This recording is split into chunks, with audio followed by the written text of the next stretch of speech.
السلام عليكم ورحمة الله تعالى وبركاته. أزول في اللون. السيد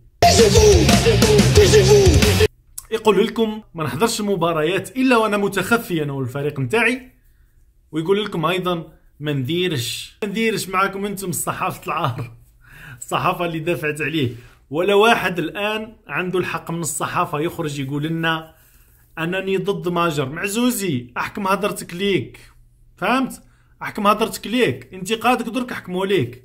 دافعتوا على أمي، دافعتوا على أنالفابيت، دافعتوا على واحد خارج من الجامعة هذه، الجامعة اللي ما يهمش فيها المعايير اللي حبست أدمغة أكبر المدربين في العالم، معيار أنه يستدعى لاعب مصاب، فهذا معيار يخرج غير من جامعة مثل هذه. لكن لما تخرج من جامعة مثل هذه ما يهمش تعمل أي شيء، تكون نرجسي، تكون ماكش مدرب، ما عندكش الطاقة، ما عندكش اللمسة نتاعك، ما عندك حتى شيء، ما عندك حتى معيار تعتمد عليه، ما عندك حتى أسلوب، ما عندكش الثقافة اللازمة، ما عندكش التحضير اللازم، ما عندكش التعليم اللازم. ليش مشكل في الجامعة كما هذه؟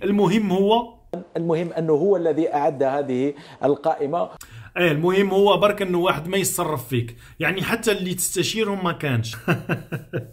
الثورة يديروها الرجال ويركبوا عليها، ديما هكا تصرف في الجزائر. ولهذا الجزائر اليوم راهي خير من فضل المخطط والاستراتيجي والحكمة والبصيرة تاع فخامة الرئيس، أنا بعاد عليهم. شكرا سيد الوالد. أكدوا لي على هذا، أكدوا لي على هذا. سكرتني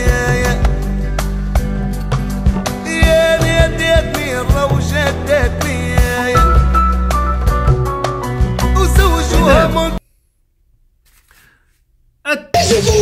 اللي عنده 5 سنوات الآن وهو يحطم في الفريق الوطني، هو وهادو، واستطاعوا أنهم يحطموا الفريق الوطني. إذن قاعد يقول لنا أني نعمل واش نحب، لأنه المنتخب هذا منتخب ورثته أنا. عنده الحق يا جماعة، عنده الحق لأنه هو اللي ورثه، صح، هو اللي عمل كل شيء باش يجيب الورث هذا. لكنك نسيت باللي راه ورث خبيث، نسيت باللي راه ورث مسروق. حنايا ما ننساوش، نسيت باللي انت وصاحبك جبتوا بلاكار وقاعدين تطبقوا في الوضع نتاعو. لكن حنا ما ننساوش، قانعين بحاجة، قانعين انه في الجزائر الثورة يديروها الرجال ويركبوا فوقها، وفي الجزائر ديما هكا على هذيك رايحين يقعدوا فوق قلوبنا. مازال نتصاوبوا في 2019 ومازال نتصاوبوا في 2024 و2029 و2034.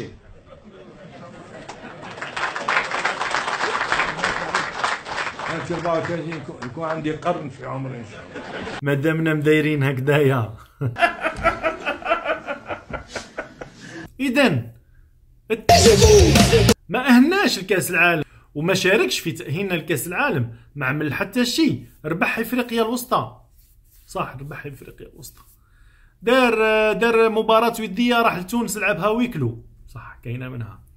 لكن قال لكم انتم في الاخير يا صحافه ما نتكلمش معاكم، عكس راجل جا بلادو ما كانتش حتى من المرشحين لتأهل لكأس العالم، رشحها لكأس العالم. رغم ذلك يقعد في البلاطوات ويجيب على تساؤلات بسيطة مع الصحفيين، وحتى في بلاطوهات صغيرة جدا. هوني في صورة معز اللي بناك مع الترجي، رامي جريدي اللي يرجع واللي قاعد يتألق، سيرتو شفناه في الكلاسيكو حاضر بقوه، كان ديسيزيف، شفناه حتى في ماتش الترجي كان حاسم في النتيجة نتاع المباراة، خارج المنتخب الوطني التونسي، رغم انه في الكان الاخراني كان موجود. قناعات بالنسبه لقناعاتي انا وقناعات الستاف نتاعي انا، ما نجمش يكونوا عندي انا معناها حارسين فايتين 30 سنه، سي بوكو بالنسبه نيفيكتيف بالنسبه لي انا. هذا في حين عملوا لنا كيما في الحكومات وفي الوزارات وفي الرؤساء، عملوا لنا تربيب الناس، تأليه الناس، وكانوا يقولوا لنا الفريق الوطني هذا تاع الشعب تاعنا بكل عندنا الحق نهضروا. لكن اليوم قاعد يقول لكم كيما دار لكم زوخ. تنساوش هذا، اكدوا لي على هذا. الحاجة الثانية، في الجزائر ناض بوحمرون، بصح ما تنساوش باللي عندنا مرض البوجهلون منذ 5-6 سنوات، ولا عندنا مرض بوجهلون، مرض يصيب الناس اللي حلمت بحاجة وما دارتهاش، عندهم نرجسية فايتة كل الأرقام. إذا ما درتش حاجة يحبها هو أو يشتيها هو فأنت غلط، أنت كذاب، أنت ماكش مليح، أنت كل شيء.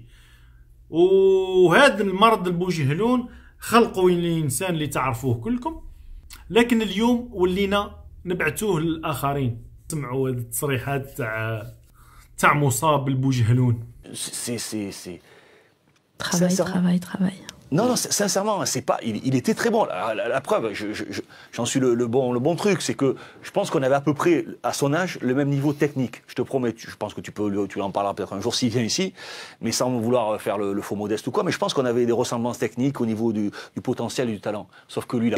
titulaire à part entière. هو طلع باش نحترم انا صالح. علاش قلت لك كاين لاعب ما يلعبش في ليكيب ناسيونال، كان تيتولار بار اونتيير، ما يلعبش. كنت احسن لاعب في افريقيا. ستوب افا، احسن لاعب في افريقيا. بروميي بالون دور الجيريا سي علي بن شيخ.